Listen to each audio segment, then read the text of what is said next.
សួស្តីបងប្អូនទាំងគ្នាបាទអញ្ចឹងថ្ងៃនេះនាំបងប្អូនមកមើល tractor John Deere មួយ model បងប្អូនបាទដែលជា series 5E បាទអញ្ចឹង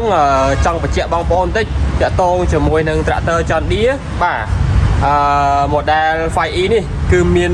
4 model បងប្អូនបាទអញ្ចឹងមាន tractor John Deere model 50 55E បាទ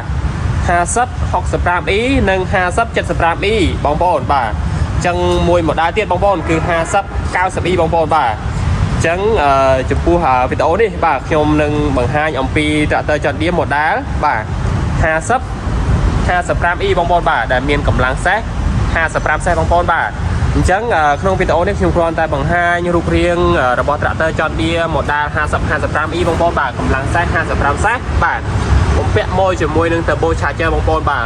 ប្រភេទប៉ុងត្រង់បងប្អូនបាទបងប្អូនឃើញហើយរឹងមាំមែនតើបាទតាក់ទងមួយ tractor John Deere model 5E នេះបាទ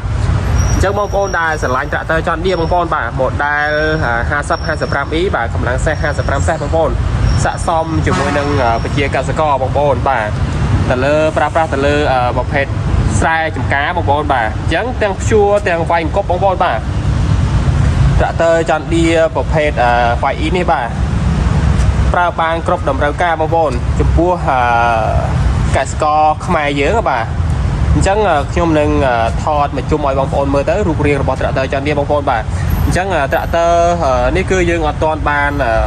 យើងគ្រាន់តែតឡើងណាបងប្អូនបាទអញ្ចឹងយើងចាប់កង់ចាប់អីហើយទៅយើងអត់ទាន់បានជា PDI ដើម្បីត្រួតពិនិត្យលក្ខណៈបច្ចេកទេសបន្ថែមទៀតបាទដើម្បីពេលដែលយើងតឡើងកង់តឡើងអីរួចហើយបាទយើងត្រូវធ្វើគេហៅថា PDI បងប្អូនបាទមានន័យថាយើងត្រូវរៀបចំត្រួតពិនិត្យលក្ខណៈបច្ចេកទេសរបស់ tractor បងប្អូនបាទមុននឹងយើងប្រកល់ជូនភ្ញៀវបាទនេះគឺជាចំណុចសំខាន់ដែលយើងត្រូវត្រួតពិនិត្យមុននឹងយើងប្រកល់ជូនភ្ញៀវបងប្អូនបាទ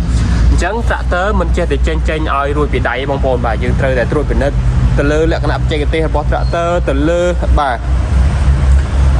របៀបរៀបរយបាទមុននឹងយើងចេញ tractor ជូនភ្ញៀវម្ដងបងប្អូនបាទ